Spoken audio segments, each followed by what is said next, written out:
ज्यावेळेस तुम्ही कुठेही जमीन घ्याल तर तुम्ही त्या जमिनीचं व्यवस्थित तार कंपाऊंड करून घ्या, त्याची व्यवस्थित सरकारी मोजणी करून घ्या, गेट लावा. आणि समजा अजूनच चांगलं लांब असेल तर तुम्ही त्याला CCTV वगैरे बसवा किंवा एखादा केअरटेकर ठेवा.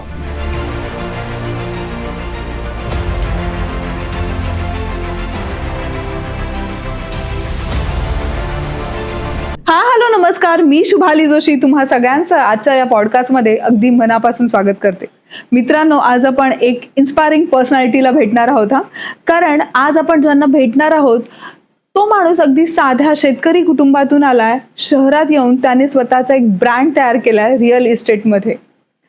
इको लँडमार्क हे त्यांच्या कंपनीचं नाव आहे. त्याचे डायरेक्टर सर्वे सर्वा म्हणजे मनोज धुमाळ सर. सगळ्यांनाच वाटत असतं की आपली स्वतःची एक नावावर जमीन असावी, पण ती जमीन खरेदी करताना बऱ्याचशा अडचणी येतात. सर्वसामान्य लोक तर खूपदा फसले जातात. पण ह्याच सगळ्या गोष्टी आज आपण इथे सरांची चर्चा करणार आहोत.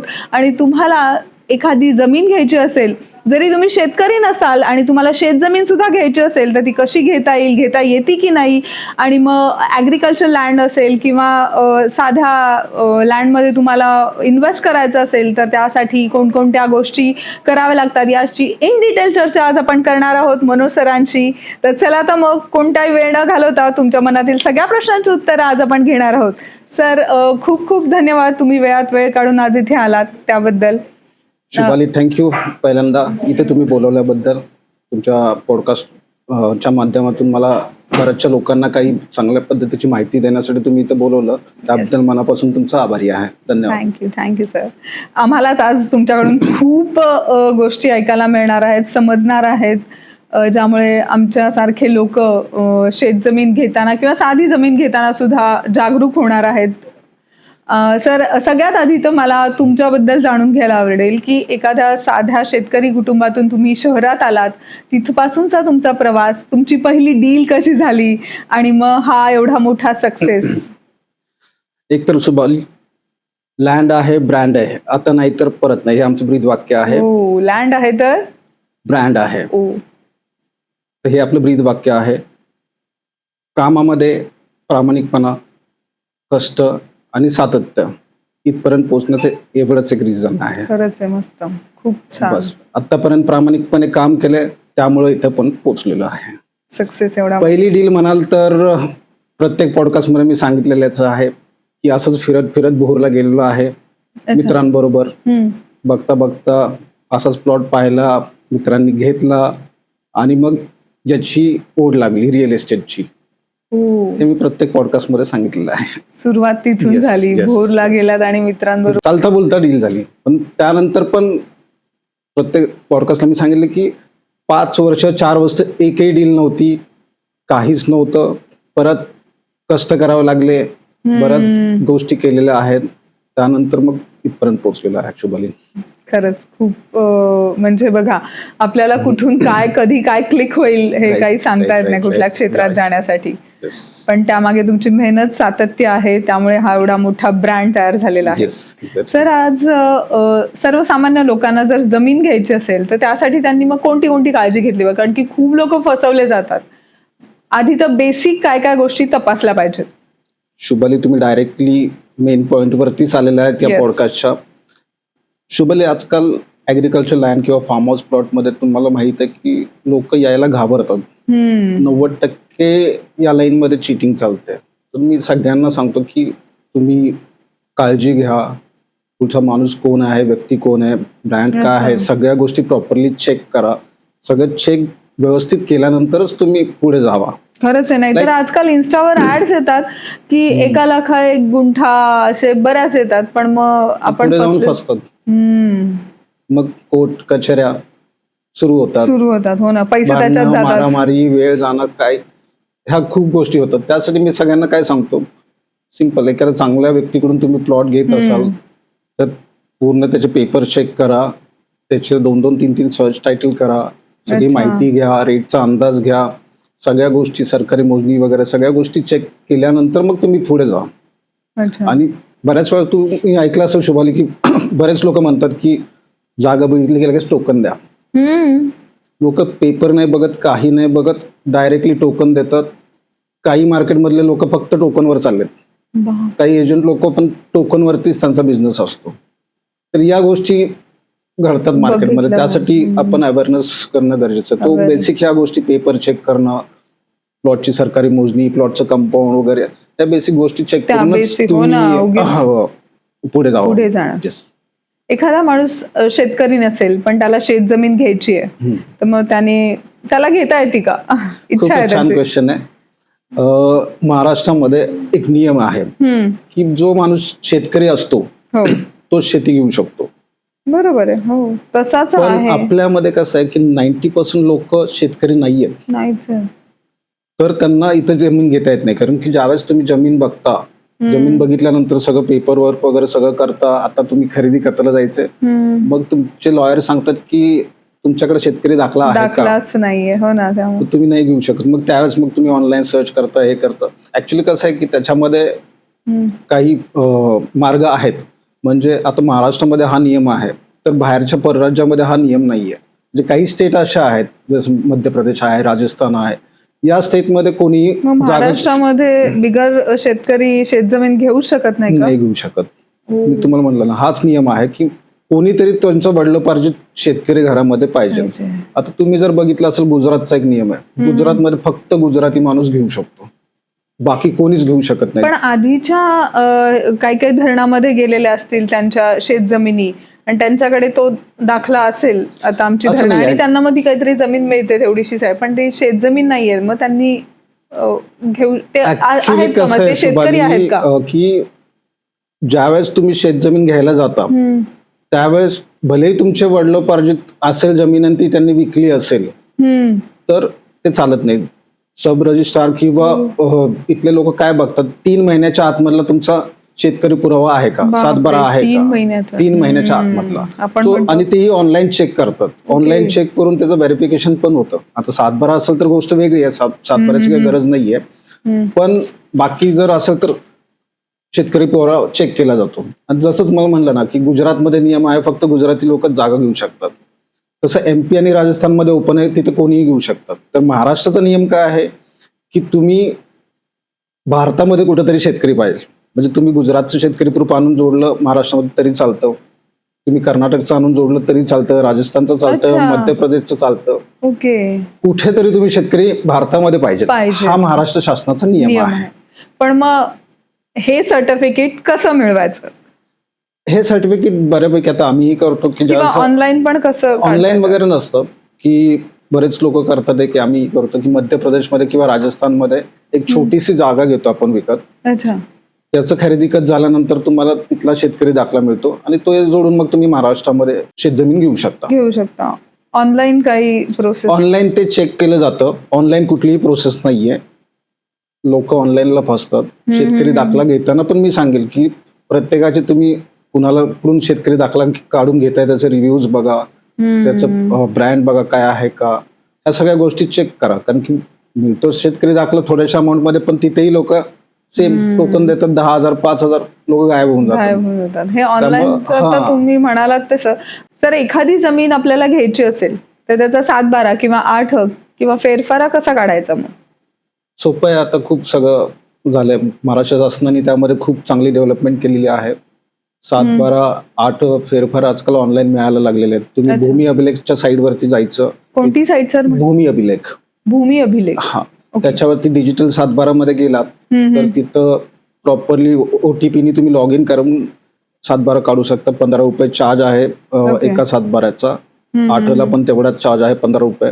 जसं आपण मोबाईलला रिचार्ज करतो तसंच ते रिचार्ज नाही तर करायचं. केवढे लोक तुमच्या जमिनीचं 7/12 काढायचं असेल तर केवढे पैसे. पूर्वी खूप त्रास व्हायचा. म्हणजे भूमी अभिलेख ऑफिसला जावा, तिथं ऍप्लिकेशन द्या. मग आता खूप इझी झालेलं आहे. आता फेरफारही तुम्हाला ऑनलाईन मिळायला अवेलेबल झालेले आहेत. इनफॅक्ट नकाशे सुद्धा तुम्हाला ऑनलाईन मिळतात. त्यामुळे खूप सोपं झालेलं आहे. आम्हाला एखादी जमीन घ्यायची असेल पण त्यावर एखादी केस ऑलरेडी चालू असेल किंवा मग त्यावर आधीच एखादं लोन असेल, तर मग हे कसं ओळखायला पाहिजे एखाद्या सामान्य व्यक्तीला जर घ्यायचं असेल तर? शुभदा, कसं आहे की तुमच्याकडे ज्यावेळेस 7/12 येतो त्याच्यावरती 7/12च्या उजव्या साईडला इतर अधिकारामध्ये लिहिलेलं असतं की त्या जमिनीवर कुठला बोजा आहे का, अच्छा, कुळाचं नाव आहे का, ह्या सगळ्या गोष्टी लिहिलेल्या असतात. लिहिलेला असतात तिथे. तर ओके. त्या तुम्ही एकदा तुमच्या वकिलांकडून चेक करून घ्यायच्या. अच्छा. किंवा जर बोजा असेल तर त्याचं खरेदी करतच किंवा ती जागा विकत घेताच येत नाही, कारण की शेतकऱ्यांना किंवा इन्व्हेस्टरला आधी बँकेत जाऊन तो बोजा कमी करावा लागतो. बोजा कमी केल्यानंतर बँक एक पत्र देतं, पत्र जोडल्यानंतर तुमचं खरेदी खत होतं. तोपर्यंत खरेदी खतच होत नाही. किंवा ज्यावेळेस तुम्ही सहज टायटल करता त्यावेळेस तिची पूर्वीची हिस्ट्री कळते की ती जमीन विकली किंवा काय बँकेत कुठली केस आहे का काय आहे, सगळं निघतं बाहेर. अच्छा. तर बऱ्याच वेळा आपण ऐकतो गट नंबर, सर्वे नंबर, तर ही काय भानगड काय आहे? जुवाली कसं आहे की पूर्वी सर्वे नंबर असायचे, पण आता सर्वे नंबर जाऊन ते आता गट नंबर मध्ये कन्वर्ट झालेले आहेत. बऱ्याच वेळा सर्वे नंबरची मोजणी फाळणी वगैरे करून आता गट नंबर मध्ये कन्वर्ट झाले. आता बऱ्याच ठिकाणी गट नंबरच आहेत, सर्वे नंबर राहिले नाहीत. जुन्या काळात सगळे सर्वे नंबर असायचे. सातबाऱ्याच्या तुम्ही डाव्या बाजूला बघाल तर तुम्हाला दिसतील ते. तर बऱ्याच वेळा मी जमीन घ्यायला स्वतः गेले तर मला बऱ्याच लोकांनी सांगितलं की सातबाऱ्यावर जर वर्ग 2 असेल, 1 आणि 2 असं काहीतरी असतं ना, आणि 2 असेल तर ती जमीन घ्यायची नाही. तर ही काय भानगड आहे आता, 2 घ्यायची नाही 1 घ्यायची? याच्यामध्ये सगळ्या भानगडीच आहेत. हो ना. याच्याशिवाय ऍक्च्युली कसं आहे की सातबाऱ्यावरती वर्ग 1 असेल तर क्लिअर टायटल जमीन आहे असं समजलं जातं. एक म्हणजे क्लिअर टायटल आहे. ओके. भोगवटादार वर्ग 1 म्हणतात आणि भोगवटादार वर्ग 2. भोगवटादार वर्ग 2 म्हणजे त्याच्यामध्ये आदिवासी जमीन असते, इनामी जमीन असते, कुळाची जमीन असते, इनामाची जमीन असते, असे बरेच प्रकार असतात. मग ते आपल्याला गव्हर्नमेंटला असे नजराना भरून त्या वर्ग 1 केल्यानंतर खरेदी करता येतं. त्याशिवाय ते खरेदी येत नाही. त्यामुळे लोक म्हणतात की वर्ग 2 ची जमीन असेल तर घेऊ नका, असं नॉर्मली सगळे सांगतात. आता कळालंय तुम्हाला वर्ग 2 ची जमीन का नाही घ्यायची. इनामामध्ये मिळाली असेल, कुळामध्ये असेल तर खरंच आहे. त्याच्यामध्ये अजून एक पॉइंट अशी की वर्ग 2च्या काही जमिनी इझिली वर्ग 1 मध्ये कन्वर्ट होतात. म्हणजे लाईक पाटील इनाम असेल, पाटील इनाम तहसीलदारांच्या परमिशननी ब्लॉक काढला जातो आणि त्याचं खरेदी नॉर्मल चार्जेस भरून तुम्ही लगेच होऊ शकतो. सो काही वर्ग 2च्या जमिनी तुम्ही घ्यायला काही हरकत नाहीये. अच्छा, कायदेशीर सल्ला तुमच्या वकिलाकडून घेऊन. उगीच आता ऐकलंय आता या पॉडकास्ट मध्ये सरांनी ते पण क्लिअर सांगितलेलं आहे आपल्याला. पैसे देऊन डोक्याला त्रास करून घ्यायचा नाही. सर, एखादी जमीन पाण्यालगत असते म्हणजे धरणाजवळ असते, तर ती जमीन घेता येते का किंवा घ्यावी का आधी? तर मग काय वेळेस आपल्याला धरणाला पूरच आला, मग असे काही धोके असतात का की आपली जमीन आता त्याच्यात गेली तर मग ती गेलीच का, ती आपल्याला मग ती घ्यायची की नाही आधी? खूप लोकांना आहे ना पाण्याला लागून जमीन आवडते, म्हणतात मला पाण्याला लागून हवे, नदीला लागून हवे, समुद्राला लागून हवी, ड्रीम असतं ना सर ते. म्हणजे प्रॉपर्टी मध्ये आहे ना गेलं की पाण्यात पाय बुडवूनच बसायचं. पण त्याच्यामध्ये नियम आहेत शुभाली, की महाराष्ट्र शासनाने काय नियम दिलेत की धरणालगत जर जमीन असेल तर तुम्हाला जर फार्म हाऊस करायचं असेल तर 75 मीटर तुम्हाला डिस्टन्स सोडावं लागतं. 75 मीटर डिस्टन्स पाण्यापासून. नदी असेल तर नदीला ब्ल्यू लाईन असते, धरणाला ब्ल्यू लाईन असते, तर त्या ब्ल्यू लाईन वगैरे ज्या असतात त्या सोडून तुम्हाला फार्म हाऊस करायला लागतं. मग काही लोक त्याच्याही पुढे देतात का जमिनी? देतात, मग गव्हर्नमेंट पुढे पाडून टाकतात त्या, असं आहे. सो 75 मीटर धरणाचा नियम आहे, CRZ पण नियम आहे, परत ब्ल्यू लाईनचा पण नियम आहे. हे नियम व्यवस्थित चेक करून मग तुम्ही फार्म हाऊस करायचं. आणि मेन म्हणजे कसं आहे की धरणालगत जमीन घ्यायला काही हरकत नाहीये. धरणाच्या वरती कधी पूर येत नाही, कारण की जसंही डॅम भरला की त्याचे दरवाजे ओपन होतात. त्यामुळे धरणाचे दरवाजे ओपन झाल्यामुळे पूर हा वरती नाही येत, खाली येतो, नदीला. सो ते एक आहे, तो नदीला धरणाला लागून घेऊ शकतो. फक्त आता समुद्राचे नियम थोडे बदललेले आहेत की CRZ खूप स्ट्रिक्ट झालेले आहे. CRZ चे नियम खूप आहेत, त्यामुळे CRZ मध्ये मी सांगेल की पाण्याला लागून थोडंसं अवॉइड करा. सर, माझा पुढचा प्रश्न असा असेल की इको सेन्सिटिव्ह झोन म्हणजे काय, आणि मग काय रिस्ट्रिक्शन येतात का त्या झोनसाठी, किंवा कोणकोणते असतात मग असले तर? चांगला क्वेश्चन आहे. इको सेन्सिटिव्ह झोन तर मी तर म्हणेल ऑल महाराष्ट्रात ठेवलं पाहिजे. इको सेन्सिटिव्ह म्हणजे काय की तुम्ही एखादी ॲग्रिकल्चर लँड किंवा प्लॉट घेता, इको सेन्सिटिव्ह झोन असेल तर त्याला काही रिस्ट्रिक्शन्स असतात. रिस्ट्रिक्शन्स म्हणजे असं बांधकाम वगैरेचं नाहीये. ॲग्रिकल्चर लँडला तुम्हाला 0.4चा FSI आहे, म्हणजे एका एकरला तुम्ही 1600 स्क्वेअर फीट कन्स्ट्रक्शन करू शकता. करू शकतो. ओके. पण इको सेन्सिटिव्ह जर झोन असेल तर तुम्हाला तुमच्या जमिनीमधली माती म्हणा किंवा उत्खनन म्हणा तुम्ही करू शकत नाही. करू शकत नाही. हो, आपण स्वतः. म्हणजे काय झालं असतं, जर इको सेन्सिटिव्ह झोन नसतात तर आपल्या महाराष्ट्रातले असं छान निसर्गाला जो लाभलेला आहे, लोकांनी डोंगरावरती बिल्डिंग बांधल्या असत्या. ह्या झोनमुळे तिकडे बिल्डिंग होत नाही, FSI मुळे तिकडे बिल्डिंग होत नाहीये, त्यामुळे सौंदर्य टिकून टिकून आहे. आहे. त्यामुळं इको सेन्सिटिव्ह झोन ठेवण्याचं हेच एक मूळ रिझन आहे की निसर्ग छान राहावा. अच्छा. तर आपण एखादी जमीन पाहायला गेलो, ती आपल्याला आवडली, मग आपण जमीन मालकाला पैसे दिले, रजिस्ट्रेशन झालं, मग या गोष्टी झाल्या, तर मग जमीन आपल्या नावावर होते का? काय वाटतं? रजिस्ट्रेशन झालंय सर, पैसे पण दिले, पैसे पण दिलेत. हो. काय वाटतं? खरेदी खत झालं, पैसे दिले, त्यानंतर तलाठी तुमचा एक नोटीस काढतो, एक 20 ते 21 दिवसाची. तुम्ही जो व्यवहार केलेला आहे किंवा डील केलेली आहे, जर त्याचं कुणाला ऑब्जेक्शन असेल किंवा त्या मालकाबरोबर जुनं काही त्यांचं लिखापडी असेल, व्यवहार झाला असेल, तर तलाठी 20 दिवसाची मुदत देतो. म्हणजे जसंही खरेदी खत झालं, तलाठ्याकडे इंटिमेशन जातो ऑनलाईन, तलाठी एक नोटीस काढतो ही ऑब्जेक्शनची. मग 20 दिवस तलाठी वेट करतो की कुणाचं ऑब्जेक्शन येतंय का. 20 दिवसामध्ये जर ऑब्जेक्शन आलं तर तुमचा 7-12 थांबतो. 7-12 थांबतो आणि दिलेले पैसे पैसे गेले. त्यामुळे मग परत कोर्ट कचेऱ्या वगैरे होतात. त्यामुळे 20 दिवस जोपर्यंत तुमचं 7-12 तुमच्या नावावर होत नाही तोपर्यंत जमीन तुमची मालकीची झालेली नाहीये, भलेही पैसे दिलेले असेल तरी. त्यामुळे किती जमीन आवडली तरी रजिस्ट्रेशन करा, पण पैसे देऊ नका. आज कळालं सर. पण पैसे दिल्याशिवाय कोण जमीन देणारच नाही. रजिस्ट्रेशन होऊच नाही शकत सर. त्यामुळे तुम्ही जमीन घ्यायच्या आधी सगळ्या गोष्टी चेक करा आधी. त्यासाठी आहे पेपर नोटीस. लोक सेलडीडच्या आधी एक 20 दिवसाची पेपर नोटीस. कोणी 7 दिवसाचं देतं, कोणी 15 दिवसाची, कोणी 1 महिन्याची. प्रत्येकाच्या लॉयर जसं सांगाल तशी पेपर नोटीस देतात. पेपर नोटीसला कुणाचं ऑब्जेक्शन नाही आलं तर त्यानंतर मग खरेदी खत करतात. तसं मग परत 20 दिवसाची तलाठी नोटीस काढतो. म्हणजे असं सगळ्या ह्या भानगडी आहेत सगळ्या. त्यामुळे व्यवस्थित चेक करून ऍग्रिकल्चर लँड किंवा प्लॉट घ्यावा लागतो. मग खरंच आमच्यासारखे लोक, सर्वसामान्य लोक जर जमीन विकत घेताना कोणकोणत्या मिस्टेक करत असतील असं तुम्हाला वाटतं? पहिलं जसं स्टार्टिंगला तुम्ही बोलले की 1 लाखात प्लॉट दिसला की सगळे तिकडेच पळाले, पण तिथं रेट काय आहे, म्हणजे स्वस्ताच्या मागे जास्त लोक पळतात आणि अडकतात. स्वस्तापेक्षा तुम्ही स्वस्त बघा, माझी काही हरकत नाहीये. प्रत्येक ठिकाणी रेट वेगवेगळे आहेत. काही ठिकाणी जास्त रेट आहे, काही ठिकाणी कमी रेट आहेत. पण तुम्ही स्वस्ताच्या माग कुठल्या आमिषाला बळी नका पडू. म्हणजे बरेच लोक काय करतात की असे अट्रॅक्शन्स दाखवतात, अट्रॅक्ट करतात, लोक त्यामध्ये जातात. मी सांगेल की तुम्ही तसं बघू नका, सगळं पडताळणी व्यवस्थित बघा. तुमच्याकडे असं कुठला किस्सा तुम्ही सांगू शकाल का सर, की असे कितीतरी असतील ना सर, पण त्याच्यात तुमच्या लक्षात राहिलेले 1-2 ऐकायला आवडेल? माझ्याकडे एक किस्सा झाला की मी एका माझ्या क्लायंटला एक प्लॉट दाखवला होता. प्लॉट स्वस्तात होता, 10 लाखात होता प्लॉट. ठीक आहे, 10 लाखात होता. त्यांना आवडला, मला म्हणले डील करायची आहे. मी म्हणलं ठीक आहे, नो प्रॉब्लेम. तर मी त्यांना त्या जमिनीचा माझा 7-12 दिला, 8 दिला, फेरफार दिला, माझं खरेदी खत दिलं आणि जे काही पेपर असतील ते दिले. सगळे दिले? सगळे नाही दिले, नॉर्मल दिले. त्यानंतर त्यांनी ती फाईल त्यांच्या लॉयरला दाखवली आणि त्यांच्या लॉयरनी जी भली मोठी मला लिस्ट दिली, मला हे पाहिजे, मला ते पाहिजे, खूप मोठी लिस्ट दिली.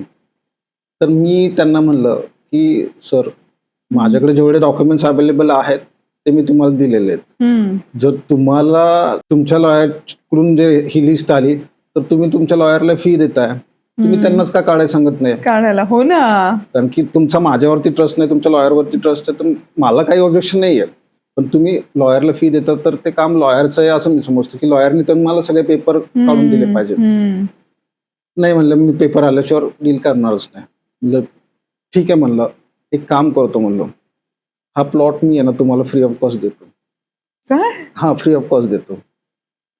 तुम्ही मला आहे ना ही जागा तुमच्या नावावरती झाल्यानंतर पैसे द्या. कारण की व्यवहार मोठा नव्हता, 10 लाखाचाच होता. मी पण रिस्क घेतली की बाबा मी तुला फ्री ऑफ कॉस्ट देतो. पण कस्टमर असा होता ना, कस्टमर काय म्हणला, नाही सर, माझ्या लॉयरनी काय सांगितलंय, मला हे सगळे पेपर पाहिजे तरच मी प्लॉट घेणार, मला फुकट पण नको.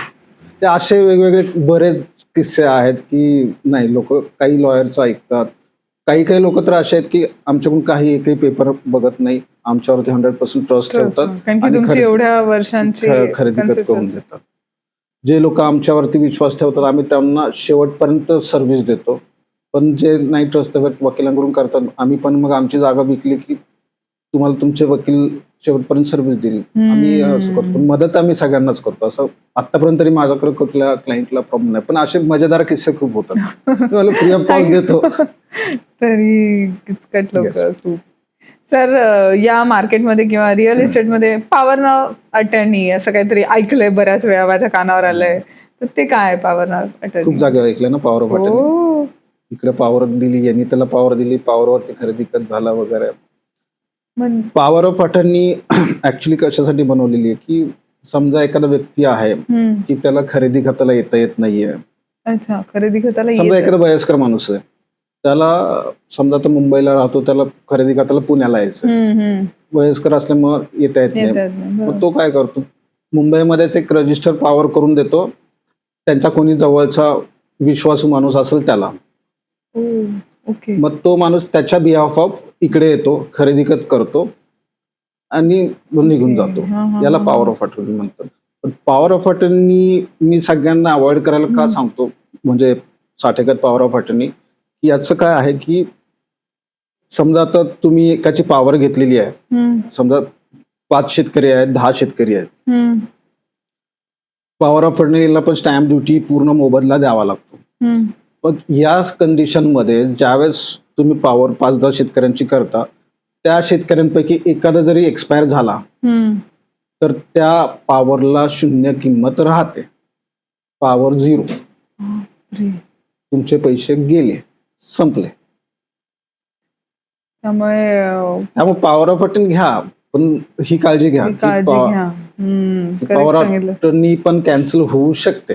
हम्म. पण मी म्हणेल कशाला पॉवर, सरळ एखाद्या केसमध्ये ठीक आहे, पण सरळ खरेदी खत करा, पूर्ण मोबदला द्या आणि जमीन आपल्या नावावर करून घ्या.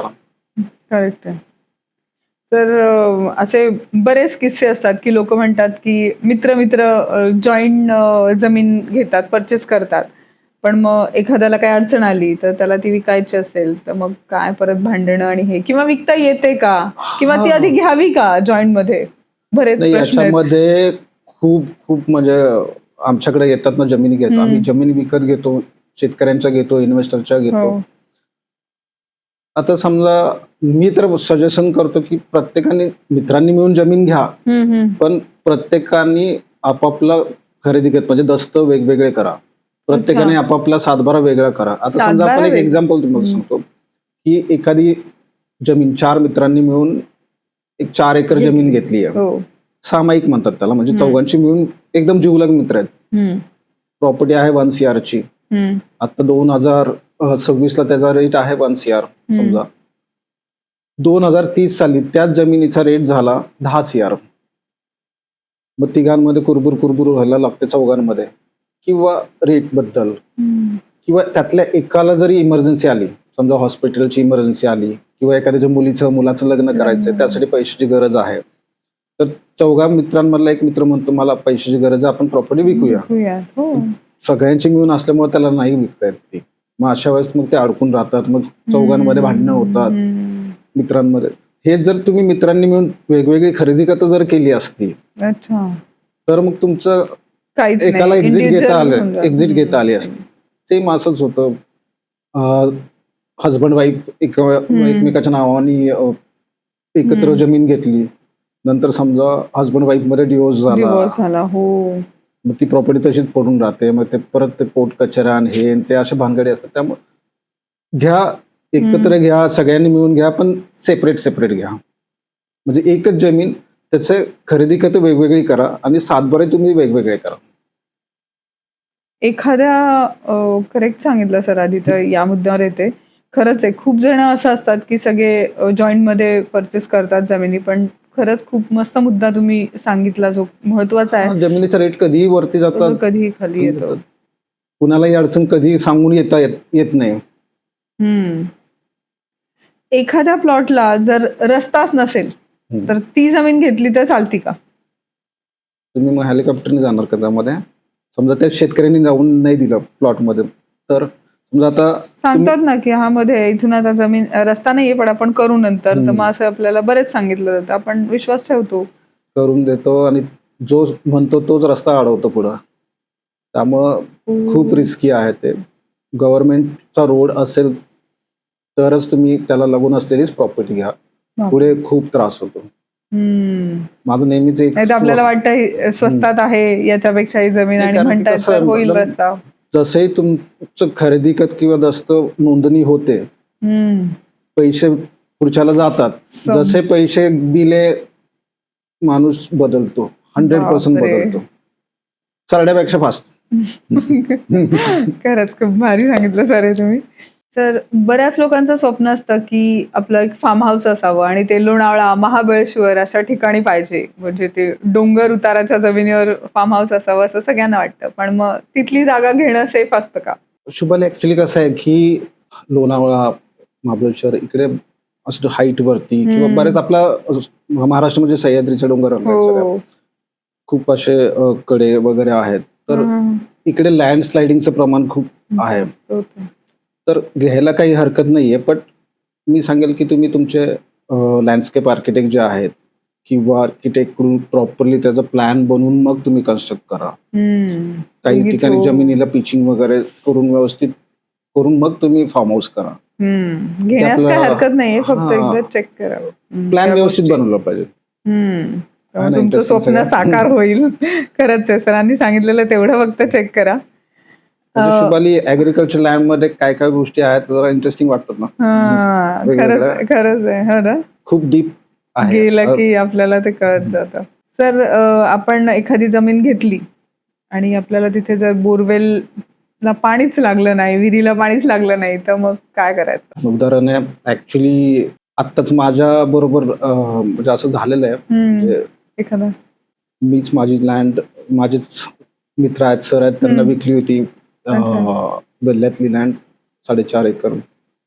सरांनी तिथं पाणी चेक केलं नारळाच्या थ्रू, पण पाणी लागलं नाही. म्हणजे ऑलमोस्ट त्यांनी 50 फूट खोल विहीर काढली, पण तिथं पाणी अजिबात लागलं नाही. ते 12 ते 15 लाख बेस्ट गेले. हो ना. तर मी सजेस्ट करेल की तुम्ही पहिल्यांदा प्रॉपरली सगळं लँड सर्वे जसं करतात तसं पाण्याचा सर्वे करणारे बी आहेत. म्हणजे जमिनीच्या खाली कुठे हो. पाणी आहे, काय आहे ते पण चेक तेही करा. चेक करतात. म्हणजे अशा वेगवेगळ्या पद्धती आहेत पाणी चेक करण्याच्या. तर विहीर करण्याच्या आधी किंवा बोरवेल करण्याच्या आधी ह्या तुम्ही व्यवस्थित सगळं चेक करून घ्या आणि मगच टेक्नॉलॉजी आली आहे तर हे मग करा. त्याचा हो उगीच मग नंतर पैसे वाया पैसे जातात. वाया नको जाण्यासाठी. त्यामध्ये बरेचसे मार्ग आहेत. समजा विहिरीला जरी नाही पाणी लागलं तर आडवी बोर घ्या किंवा बऱ्याच गोष्टी होतात. आहेत. हो, बरेच मार्ग आहेत म्हणजे त्यासाठी. पण तुम्ही ते सर्वे वगैरे केल्यानंतरच मग बोरवेलची गाडी किंवा हे करू बोलवा. शकता. येस. बरोबर आहे सर. आपण पुणे मुंबईमध्ये राहणारे लोक असतील आणि त्यांनी जर कोकणामध्ये जागा घेतली असतं, बऱ्याच लोकांना कोकणात जागा पाहिजे असं एक असतं स्वप्न, पण मग तिथे सारखं जाणं येणं होत नाही. मग तिथली लोक शेजारचे किंवा ज्यांच्या लगत जमीन असेल त्यांची, तर ते कब्जा करतात, कब्जाच म्हणावं लागेल आता. तर मग ते ताबा घेतात, थोडीफार होतं पुढे ना, पुढे बऱ्याच ठिकाणी जाते. होतं. मी माझ्या मागच्या पॉडकास्ट मध्ये सांगितलं होतं याविषयी की ज्यावेळेस तुम्ही कुठेही जमीन घ्याल तर तुम्ही त्या जमिनीचं व्यवस्थित तार कंपाऊंड करून घ्या, त्याची व्यवस्थित सरकारी मोजणी करून घ्या, गेट लावा आणि समजा अजूनच चांगलं लांब असेल तर तुम्ही त्याला सीसीटीव्ही वगैरे बसवा किंवा एखादा केअरटेकर ठेवा. तुम्ही या जमीन गोष्टी घेतलं तर लक्ष ठेवणं तुमचं काम आहे. त्यामुळं तुम्ही नाहीच गेला तर कोणी तिथे अप्रोचमेंट करू शकतो. वर्षानुवर्ष गेलाच नाही तर मग या तरी केअरटेकर ठेवा, कॅमेरेज लावा. खरंच आहे, नंतर पश्चाताप करणार. कंपाऊंड म्हणा की तार कंपाऊंड प्रॉपर्टीला असणं मस्त आहे. फ्युचर मध्ये कशात इन्व्हेस्टमेंट केली पाहिजे, तुमचं काय म्हणणं आहे? तुम्हाला काय वाटतं? जागेत तर वर्षानुवर्ष केलेली चांगलीच असं सगळेजण म्हणतातच, पण पण किती सुरुवातीला मी लोक म्हणलं की फसवले जातात. 90% फसले जातात. फसले जातात. ऍक्च्युली इन्व्हेस्टमेंट फ्लॅट म्हणा, म्युच्युअल फंड म्हणा, तर हे काही फ्लॅट हे इन्व्हेस्टमेंटचं गोष्ट नाहीये. फ्लॅट घर राहण्यासाठी लागतं, हो. त्याचे रेट कधीच वाढत नाही. म्युच्युअल फंड म्हणा किंवा पॉलिसी वगैरे म्हणा, पॉलिसी कशाला आहे, तुमच्या बचत तुमच्या फॅमिलीला काही होऊ नये म्हणून पॉलिसी वगैरे असतात. असतं. गोल्ड आहे, पण जे प्रमाण ऍग्रिकल्चर लँड किंवा फार्म हाऊस प्लॉटचे आहे सगळ्यात जास्त अप्रिशिएशन त्यामध्ये आहे. कारण की तुम्ही बघत असाल की भारताची लोकसंख्या किती वाढतीये किंवा महाराष्ट्राची लोकसंख्या किती वाढती, पण जमीन तर तेवढीच आहे. तेवढीच आहे. तो शेवटी शेवटी तर कुणाच्या वाट्याला एक एक गुंठा मिळेल की नाही सांगता येत नाही. त्यामुळे Flat- आता हो घ्या. त्यामुळे सगळ्यात बेस्ट इन्व्हेस्टमेंट मी सांगेल ऍग्रिकल्चर लँड मध्ये आहे. Agriculture पण land. घेण्यापूर्वी प्रॉपरली चेक करून घ्या. प्लॉट जर घेतला तुम्ही, जर बऱ्याच वेळा लोक प्लॉटिंग मधले प्लॉट घेतात, तर हो. प्लॉटिंग मधल्या प्लॉटचं कसं आहे की तुम्हाला जर तिथं फार्म हाऊस करायचंय, तिथं जाऊन राहायचंय गेटेड कम्युनिटीमध्ये, तर तुम्ही फार्म हाऊस करून तिथं राहिलं तर प्लॉटिंग मधला प्लॉट चांगला आहे. ओके. पण ओपन लँड जे रिटर्न्स देईल ना, ते प्लॉटिंग तेवढे मधला नाही प्लॉट पण नाही मिळणार. देणार, फ्लॅट पण नाही देणार, काहीच नाही देणार. ओपन जागा तुम्हाला खूप म्हणजे कधी पण. खूप रिटर्न्स देईल. मस्त. एखादी अग्रिकल्चर लँड आहे आणि त्याला आपल्याला रेसिडेन्शियल किंवा कमर्शियल बनवायचं असेल तर ते बनवता येतं का, आणि मग त्यासाठी कोणती आहेत, प्रोसेस आहे? त्यासाठी मार्ग आहेत. जर ऍग्रिकल्चर लँड गावठाण रेडियस मध्ये असेल किंवा ऍग्रिकल्चर लँड तुम्ही रेसिडेन्शियल किंवा कमर्शियल साठी करू शकता, करू तसं शकतो. सरकारने मार्ग दिलेले आहेत. म्हणजे फॉर एक्झाम्पल तुम्ही ऐकलं असेल की एनए लँड असतात. हो, हे खूप ऐकलंय. ऍग्रिकल्चर लँड तुम्ही एनए करून कमर्शियल किंवा रेसिडेन्शियल मध्ये अच्छा. कन्वर्ट करू शकता. करू शकतो. एनएचे पण बरेचसे टाईप आहेत. रेसिडेन्शियल एनए आहे, कमर्शियल एनए आहे, अच्छा. रिसॉर्ट येणे आहे, फार्म हाऊस येणे आहे. म्हणजे असे खूप बरेच आहे. पद्धतीचे येण्याचे प्रकार आहेत. त्यामुळे तर आपण तुम्ही ऍग्रिकल्चर लँड घेऊन नंतर बापरे करू शकता, म्हणजे करू कन्वर्ट शकता. रेसिडेन्शियल कमर्शियल साठी तुम्ही करू मस्त शकता. होऊ शकेल. Yes. एखादा महाराष्ट्रीयन माणूस किंवा महाराष्ट्रामध्ये एखादा माणूस किती जमीन घेऊ शकतो? त्यामुळे त्यासाठी सरकारने नियम ठेवलेले आहेत. आहेत. महाराष्ट्रामध्ये गवतपड असेल तर 54 एकरच घेऊ शकतो. 54 एकरचं लिमिट दिलेलं आहे. 35 एकरचा आहे, 18 एकरचा आहे, असे वेगवेगळे लिमिट दिले आहेत. म्हणजे बागायती असेल तर एक लिमिट आहे, जिरायत असेल तर एक लिमिट आहे, अच्छा. कॅनलला लागून किंवा पाण्याला लागून असेल तर एक लिमिट आहे. असे नाही तर खरंच आहे, एकाच limitation- माणसाच्या नावावर केवढी जमीन होईल. हा, नाहीतर मग एकानेच सगळा महाराष्ट्रच विकत घेतला असता ना. तो असे लिमिट्स गव्हर्नमेंटनी ठेवलेले आहेत. मी वाटल्यास प्रत्येकाचे जे लिमिट्स आहेत ते मी तुम्हाला सांगतो. तुम्ही डिस्क्रिप्शन बॉक्समध्ये जा. सो तुम्हाला स्पेसिफिकली जे आपलं पॉडकास्ट बघतात ते त्यांना समजू शकेल कळेल. की ओके. एक्झॅक्टली किती किती लिमिट्स आहेत. तर आम्हाला म्हणजे मी ऐकलं की तुम्ही एक सॉफ्टवेअर डेव्हलप केलंय ज्याचं नाव आहे विलेज मॅप. येस, त्याच्याबद्दल आम्हाला ऐकायचं आहे. ऍक्च्युली कसं आहे की शुभाली, बऱ्याच लोकांना एखादा एजंट, एखादा डेव्हलपर किंवा एखादा माणूस जागा दाखवतो मस्तपैकी रोडला लागून किंवा पाण्याला लागून किंवा एखादं वॉटेवर कुठेही दाखवतो, पेपर देतो.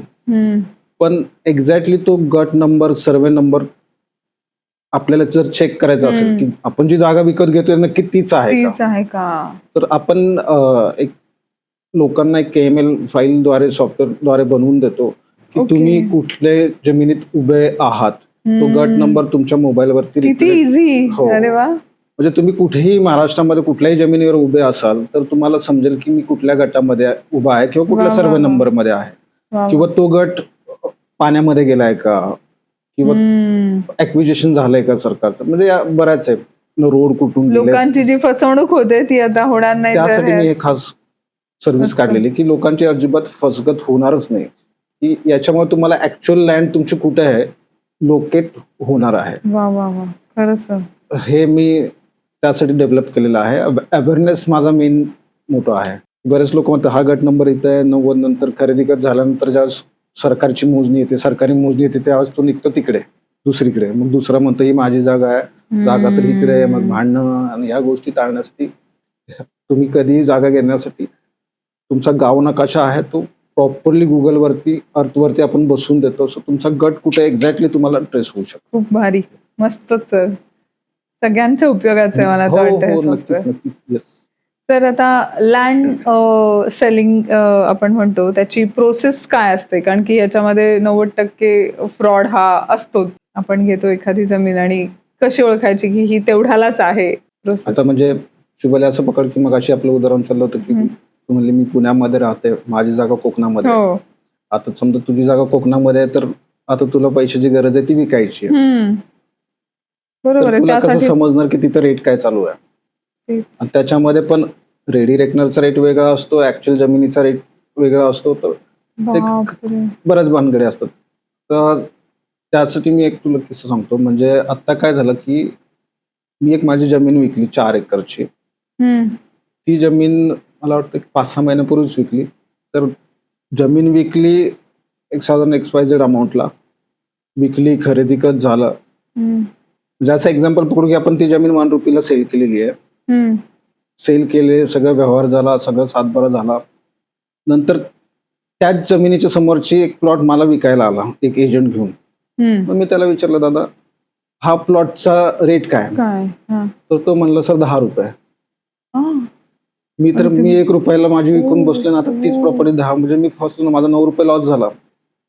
हा. त्यात चूक माझी काय होती की मी ऍक्च्युअली तिथं जाऊन आपल्या जमिनीचा रेट काय चालू आहे, तिथे हम्म. रेडी रेकनर रेट काय चालू आहे, ह्या गोष्टी क्रॉस चेक करणं मला गरजेचं होतं. तिथले काही एजंट्स असतील, तिथले कोणी सरपंच असतील की आपल्या गावामध्ये काय रेट चालू आहे जमिनींचा, हे जाणून घेणं महत्वाचं होतं.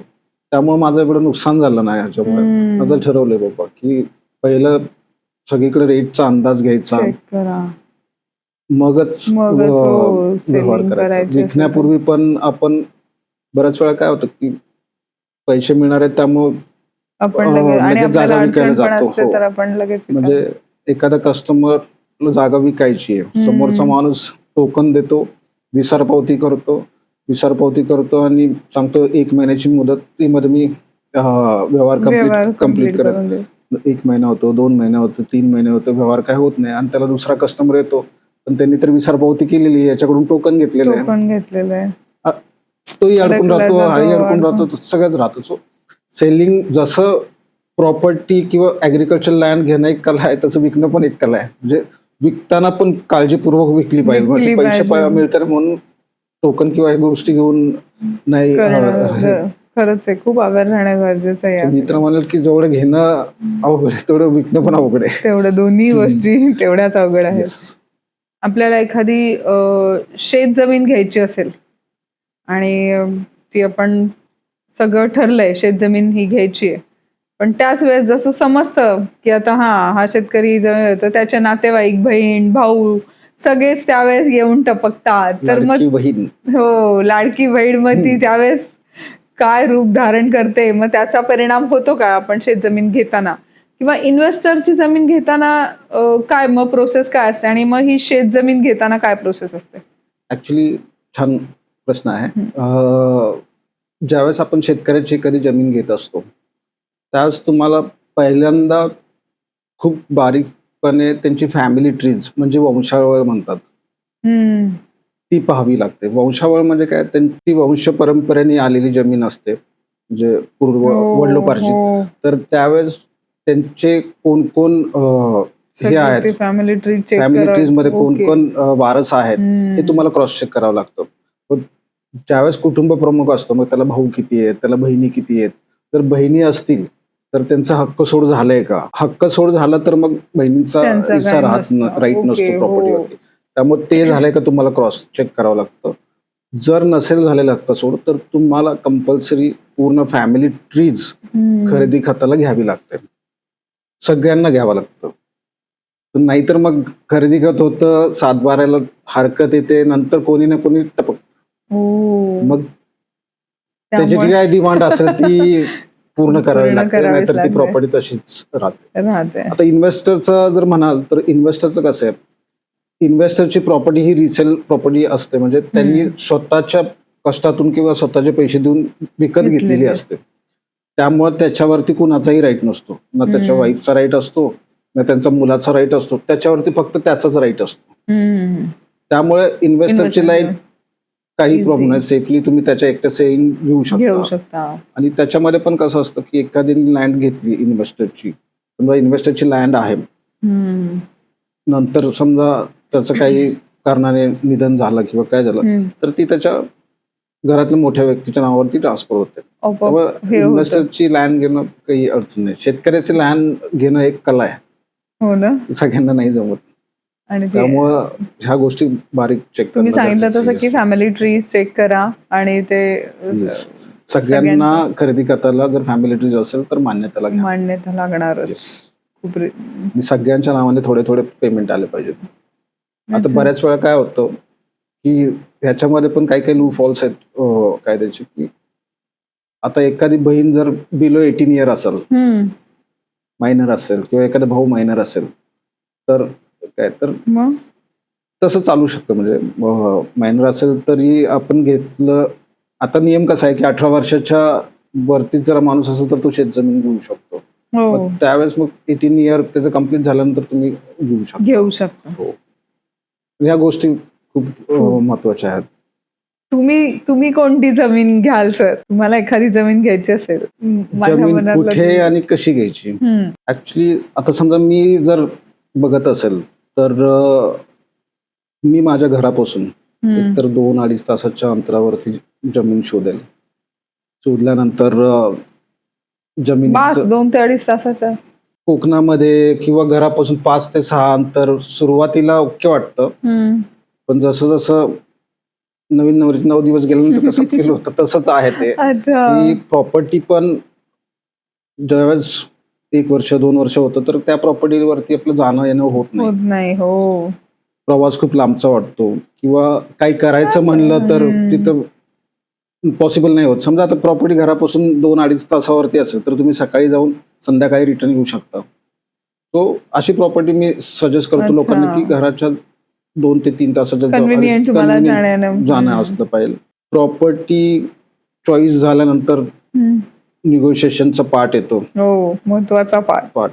बऱ्याच प्रॉपर्टीमध्ये समजा एखादा कोणी ब्रोकर असेल किंवा एखादा व्यक्ती असेल, एखाद्या मालकाला जमीन विकायची 1 रुपयाला आणि हे रेट सांगतात ते 2 रुपये. 1 रुपया त्यांचं मधलं गाळा म्हणतात हो. तर असतो. सो तो टाळण्यासाठी ऍक्च्युअल मालकालाच तुम्ही अप्रोच केला पाहिजे. ते झालं. ऍक्च्युअल मालकाला तुम्ही अप्रोच झाल्यानंतर मालकाकडून म्हणजे जमिनीचा जो ओनर आहे त्याच्याकडून तुम्ही पूर्ण जागेचे लास्ट 50 इयर्सचे फेरफार म्हणा, 7/12 म्हणा, जुनी खरेदी खत म्हणा, हे सगळे पेपर तुम्ही काढले पाहिजेत. चेक. आता बऱ्याच जुन्या लोकांकडे नसतात, पण हे आपल्या शासनाच्या रेकॉर्ड रूम मध्ये अवेलेबल असतात. सो तुम्ही तिथून जाऊन हे डॉक्युमेंट्स काढू शकता. हे डॉक्युमेंट्स काढल्यानंतर मी तर सगळ्यांना नेहमी सांगतो की डॉक्युमेंट्स काढल्यानंतर तुम्ही समजा आता कोकण आहे तर कोकणातल्या एका लॉयर कडून तुम्ही सर्च टायटल करा, किंवा जिथे तुम्ही जमीन घेताय तिथला जो माहितीगार लॉयर आहे किंवा वकील आहे त्यांच्याकडून एक सर्च टायटल करा. त्यानंतर तुम्ही जो सिटी मधला एक तुमचा लॉयर असेल त्यांच्याकडून एक सर्च टायटल करा. म्हणजे मी सगळ्यांना सांगतो 2-2 तरी सर्च टायटल तुम्ही करा. दोन्ही लॉयरचे सर्च टायटल एकत्र करून क्रॉस चेक करा. त्यानंतर सगळ्यात महत्वाचं, सर्च टायटलला फाईल गेली, पेपर नोटीस द्या. तुम्ही पेपर नोटीस द्या. याच्यामध्ये साधारण महिन्याभराचा अवधी जातो किंवा 2 महिन्याचा अवधी जातो. तर त्यावेळेस मी सगळ्यांना सजेस्ट करतो की तुम्ही प्रॉपर्टीच्या मालकाला सांगा की जर प्रॉपर्टीची सरकारी मोजणी जर नसेल झाली तर तुम्ही सरकारी मोजणी करून द्या. भले मी माझा खर्च करेल. सरकारी मोजणी केल्यानंतर मग मी प्लॉटला पहिल्यांदा पूर्ण तारेचं किंवा याचं कंपाऊंड करेल, आणि तारेचं किंवा कंपाऊंड झालं, गेट लावलं, त्यानंतर मी खरेदी खत करेल. त्याच्या आधी मी खरेदी खत किंवा 1ही रुपया देणार नाही. म्हणजे मी अशा पद्धतीने जागा गेली. हो ना. सामान्य लोक काय कारण की ज्यावेळेस आपण प्लॉट वरती कंपाऊंड करायला जातो किंवा काय आजूबाजूचे लोक येतात, त्यामुळे माझं सर्वसामान्य सगळ्यांनाच म्हणजे म्हणणं आहे की ही खरी प्रोसेस आहे की सरकारी मोजणी कंपाऊंड केल्यानंतरच तुम्ही जमिनीचं खरेदी खत करा. आणि लोक चांगले आहेत, ओनर लोक थांबतात. एखादा शेतकरी वगैरे असेल, त्यांना इमर्जन्सी असेल तर त्यांना तुम्ही सांगू शकता की बाबा थोडे आता पैसे घे, 1 लाख व्हॉट एव्हर, एक थोडेफार अमाऊंट देतो आणि मला एवढं करायला परमिशन देतात. ओके. आणि ही प्रोसेस आहे, कारण की पुढे जाऊन अडकण्यापेक्षा आधीच गोष्टी क्लिअर केलेल्या कधी चांगलं. खरंच आहे. सो हे खूप महत्वाचं आहे. भले तुम्हाला यासाठी जास्त खर्च येत नाही. ते कंपाऊंड केलं किंवा आता समजा तुम्ही 1 CR ची प्रॉपर्टी घेताय तर वा. तुम्हाला 1 किंवा 2 लाखाची रिस्क घ्यायला काय प्रॉब्लेम नाही, कारण की काहीच नाही. कंपाऊंड जर हो, करायचं म्हटलं खरंच तर आहे. एवढा खर्च मग येत काय. नाही. तो 2-3 लाख 1 CR जाण्यापेक्षा 2-3 लाख गेलेले कधीही चांगले. हम्म. अशा पद्धतीने मी जागेची निवड पण करेल आणि अशा पद्धतीने मी जागा विकत घेईल. खूप खूप इन डिटेल आणि मस्त सांगितलं सर तुम्ही. मला वाटतं प्रत्येक माणसाने याच प्रोसेसनी गेलं तर ते गेलंच पाहिजे, नाहीतर अडकणार. फसवणूक होणार नाही. खरंच आहे. खूप मोठी म्हणजे रिस्क आम्ही- आपण घेत असतो. आपलं स्वप्न असतं जागा घ्यायचं, पण हीच ती खरी पद्धत आहे. ती याच सरांनी आपल्याला सांगितली, आपल्याला माहिती सुद्धा नव्हती. मनोज सर, तुम्हाला काय वाटतं जमिनीमध्ये कुठे इन्व्हेस्टमेंट करायला पाहिजे? तसं मगाच्या क्वेश्चन मध्ये पण मी तुम्हाला सांगितलं की आपल्या घराजवळ जमीन बघायची, ती फार्म हाऊस साठी, फार्मिंग साठी ठीक आहे. हम्म. पण जर इन्व्हेस्टमेंट म्हणून तुम्ही बघत असाल तर महत्वाची म्हणजे तुम्ही कनेक्टिव्हिटी बघा. कुठल्या ठिकाणी चांगली कनेक्टिव्हिटी आहे, कुठल्या ठिकाणी नवीन नवीन प्रोजेक्ट्स येतात आहे, कुठल्या ठिकाणी कोस्टल हायवेज येतात आहे, नवीन नवीन डेव्हलपमेंट होतात आहे, MIDC येतात आहे, अशा नवीन नवीन बाहेरून कंपन्या येतात आहे. म्हणजे तुम्ही बघितलं असेल 2010 किंवा 2001-2 साली वाकड किंवा हिंजवडी काय होतं आणि जसे IT पार्क आलं की किती कायापालट झाला. सो आणि खरंच. तिथे रिटर्न्स लोकांना 10x रिटर्न्स मिळाले. मी सांगेल की अशा पद्धतीने तुम्ही बघा की कुठं फ्युचर डेव्हलपमेंट येते आणि हे सरकारच्या साईटवरती म्हणा किंवा तुमच्या मित्र परिवारामध्ये तुम्ही माहिती घ्या की कुठं कुठं समजतं. येतात. असं नाही की आपल्याला काय माहिती असतं ना काय करू. घाई करू नका, प्रॉपरली इन्फॉर्मेशन घ्या आणि त्यानंतरच इन्व्हेस्टमेंट करा, असं मी तुम्हाला सांगेल. कारण की आपली इन्व्हेस्टमेंट ही लॉंग टर्म असते हो ना. आणि लॉंग टर्म ठेवा. लॉंग टर्म इन्व्हेस्टमेंट करा. म्हणजे आत्ता प्लॉट घेतला समजा 1 रुपयाला आणि लगेच 1.5 रुपयाला, तर मी म्हणाल थोडं होल्ड करा. थांबा. कारण की रेट जमिनीचे वाढतातच, कधी कमी होत नाही. त्यामुळे long so term smart investment करा. स्मार्ट इन्व्हेस्टमेंट करा. करेक्ट आहे सर. तुम्ही खूप छान. सर, हे झोन काय प्रकारे आणि झोन कोणत्या झोन मध्ये जागा घेतली हा, पाहिजे? आता तसंच म्हणलं ना, इन्व्हेस्टमेंट करताना पण समजा आता MIDCचा असेल तर MIDCचा वेगळा झोन येतो, MIDC झोन येतो. वेगवेगळ्या प्रकारचे झोन आहेत. जसं आहे शेती झोन आहे, शेती ना विकास झोन आहे, खाजगी वनीकरण झोन आहे, वनीकरण झोन आहे, रेड झोन आहे, येलो झोन आहे, बऱ्याच प्रकारचे झोन आहेत. मग आता मी कोणत्या झोन? स्पेसिफिकली ऍग्रिकल्चर लँडच बोलेल, कारण की माझं क्षेत्र फक्त ऍग्रिकल्चर लँड आणि फार्म हाऊस प्लॉट आहे.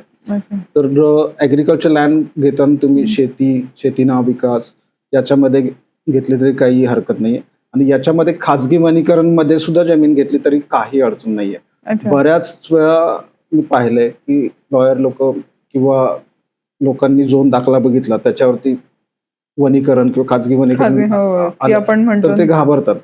पण तसं काही नाही. जर खाजगी वनीकरण असेल तर तुम्ही ती घेऊ शकता. हा एक लोकांच्या मध्ये खूप हे आहे की खाजगी वनीकरण घेऊ शकत नाही. तर तुम्ही खाजगी वनीकरण घेऊ शकता, त्याच्यावरती तुम्ही शेतघर बांधू शकता, ते तुम्ही NA पण करू शकता, रिसॉर्ट NA किंवा फार्म हाऊस NA पण होतो. सो अशा पद्धतीने रिस्क काही नाहीये. त्यामुळे तुम्ही शेती ना विकास खाजगी वनीकरण झोन मध्ये घेतलं तर काय हरकत नाही. वनीकरण जे आहे, जे गव्हर्नमेंटचं फॉरेस्ट, त्यामध्ये कधीच तुम्ही घेऊ नका, कारण की आणि ते घेताच येत नाही मुळात. कारण की जर जी गव्हर्नमेंटची वनीकरणाची जागा असते त्याच्या 7/12वरतीच वनीकरण लिहिलेलं असतं, त्यामुळे ते इमिजिएटली समजतं. त्यामुळे वनीकरणाची जमीन नाही घेता येत. खरंच सर, खूप छान माहिती, इन डिटेल माहिती दिली तुम्ही. मित्रांनो, सरांचं स्पेशलायझेशन आहे ऍग्रिकल्चर, तर तुम्हाला सुद्धा ऍग्रिकल्चर मध्ये जागा घ्यायची असेल, इन्व्हेस्टमेंट करायची असेल, तर मी तुम्हाला छाती ठोकपणे सांगू शकते की तुम्ही सरांशी नक्की संपर्क करा. तुमची फसवणूक होणार नाही. इतर कुठेही जाण्याची गरज नाही. आणि असेच तुम्हाला सरांचे वेगवेगळे व्हिडिओज पाहायचे असतील तर त्यांचं पेज आहे इको लँडमार्क प्रॉपर्टीज, हे त्यांचं YouTube चॅनल आहे. तिथे जाऊन तुम्ही सरांचे वेगवेगळे व्हिडिओज पाहू शकता. त्यांच्याबद्दलची इन्फॉर्मेशन किंवा इको लँडमार्क बद्दलची सगळी इन डिटेल माहिती तुम्हाला तिथे मिळेल. आणि मला खात्री आहे की तुम्ही सरांशी नक्की संपर्क कराल, तुम्हाला सुद्धा याच्यामध्ये इन्व्हेस्ट करायची असेल तर. शुभाली, आपलं eco landmark property YouTube channel आहे, त्याच्यावरती माझे इन्फॉर्मेशनचे पॉडकास्ट आहेत, त्यानंतर त्याच्यावरती शॉर्ट्स रील्स आहेत, त्यानंतर व्हिडिओज आहेत. वा. एव्हरी फ्रायडे आपण एक रील प्रॉपर्टीची, नवीन प्रॉपर्टीची आणि व्हिडिओ ओके. हा आपल्या चॅनलवरती पोस्ट करत असतो. जर कुणाला नवीन प्लॉट घ्यायचे किंवा ऍग्रिकल्चर लँड घ्यायचे त्यावरती तुम्ही जाऊन घेऊ शकता. मी स्वतः त्या लँड क्रॉस चेक केलेल्या आहेत, क्लिअर आहेत नाहीयेत आणि ओके. त्यानंतरच ते व्हिडिओ पोस्ट केलेले आहेत. बऱ्यापैकी माझ्या स्वतःच्याच जागा आहेत. त्यानंतर माझं eco landmark property Instagram channel आहे, त्याच्यावरती पण माझ्या प्रॉपर्टीच्या रील्स येतात. तसंच माझं eco landmark property Facebook page पण आहे, त्याला पण तुम्ही फॉलो करू शकता. सगळ्या चॅनलला तुम्ही फॉलो करा, म्हणजे तुम्हाला नवीन नवीन व्हिडिओ एव्हरी वीक पाहता येतील, नवीन नवीन प्रॉपर्टीज तुम्हाला पाहता येतील. आणि असेच इन्फॉर्मेशनचे व्हिडिओ पण मी टाकत असतो की नवीन काय येतंय किंवा काय नाही ते अपलोड करतच असतो. लोकांना अवेअर करत असता तुम्ही की कुणाला कशी स्मार्ट इन्व्हेस्टमेंट येईल. आणि माझ्या ज्या प्रॉपर्टी आहेत त्याचे रेट्स हे अराउंड जे शेतकरी आहेत किंवा जिथे ऍक्च्युअल मार्केट रेट चालू आहे त्याच रेटमध्ये आहेत, त्याच रेटमध्ये. आणि सगळ्या क्लिअर टायटल वगैरे. आपण प्रॉपर्टी देण्याआधीच जे माझे क्लायंट्स आहेत त्यांना पूर्ण प्रॉपर्टीला कंपाऊंड करून देतो, सर्च टायटल वगैरे सगळं करून देतो आणि सगळ्या गोष्टी झाल्यानंतरच मी खरेदी करताना पेमेंट करतो. तुम्ही तर ती प्रोसेस सरांनी सांगितली आहे त्याचप्रमाणे सर सुद्धा फॉलो करतात सगळ्या गोष्टी. दुसरी गोष्ट म्हणजे मीही ज्यावेळेस कुणाकडून प्रॉपर्टी विकत घेतो, शेतकऱ्याकडून असेल किंवा इन्व्हेस्टरकडून असेल, मी खरेदी करताना 100% पेमेंट देतो. आणि ज्यावेळेस मी प्रॉपर्टी विकतो त्यावेळेस पण मी 100% घेतो, कारण की मी सगळ्यांच्या कमिटमेंट तुमच्याकडून ₹1 घ्यायच्या आधी कम्प्लीट केलेल्या असतात. म्हणजे मी कुणालाही असं टोकनच्या वगैरे मागं सोकेशन दिलं तर गोष्ट वेगळी, पण टोकन द्या हे त्या असल्या भानगडीमध्ये मी पडत नाही. तुम्ही प्रॉपर्टी घेणार आहे त्यामुळे मला शुअर आहे. सो तुम्ही लिगल फाईल घ्या, तुमच्या वकिलांचं ओपिनियन घ्या, योग्य वाटल्यानंतर मग पुढे जा. अशा सगळ्या इन्फॉर्मेशन माझ्या सोशल मीडिया हँडलवरती आहेत. आणि आजकाल मला माहितच आहे इको लँडमार्क या सोशल मीडिया बरेच त्यांनी सांगितलं, इन्स्टा, फेसबुक आणि युट्यूबवर. तर नक्की तुम्ही सबस्क्राईब करा. अजूनही सांगेल की कुणी प्रॉपर्टी घेण्याच्या आधी माझे जे जेन्युइन क्लायंट्स आहेत एवढ्या वर्षाचे त्यांचे रिव्ह्यूज बघा, त्यांचे कमेंट्स बघा, सगळ्या काय काय दिलेल्या आहेत त्यांनी. वाटलं तर त्यांचे नंबरही माझ्याकडून घ्या, मी त्यांचे नंबरही देतो. कशी सर्व्हिस मिळाली ते त्यांना विचारा, सॅटिस्फाईड वाटलं तरच माझ्याकडून प्रोसेस घ्या. म्हणाले ना, उगीच ब्रँड नाही झालेला इको लँडमार्क हा. खरंच विश्वासाला पात्र ठरले आहेत मनोज सर तुम्ही.